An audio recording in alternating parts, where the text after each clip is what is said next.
Welcome to the BookD podcast and my interview with Laura Dockrill. And my interview with Stephen Camden.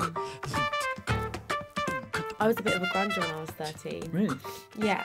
I'm the oldest sister and we just had moved from Brixton, where I felt really safe in this tiny little flat where we all lived smudged together. My mum sold our flat and spent all of it on this ginormous house that was completely gutted with no heating, no electricity, no floorboards.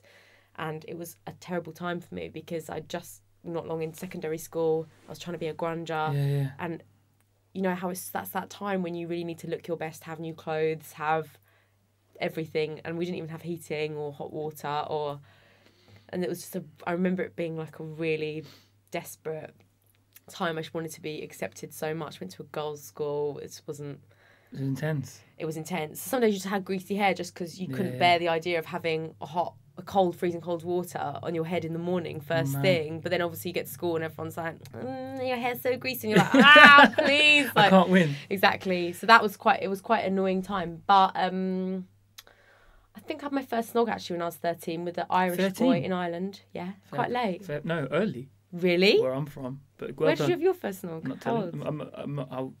But yeah, kind of like everything. Yeah. everything kind of happened at the same time. For me. Oh, all right, you. So it was a bit gone. Okay, 13 with a boy called Joe, in Ireland, and he said, I can't do an Irish accent, but he went, "Do you want to go away with me?" And I was like, "Go away with you where?" And he went, to the hills. To the hills. I'm blushing. Wicked. And we had like a little snog on this little mound, and it was so disgusting and wet. And I did the proper this afterwards.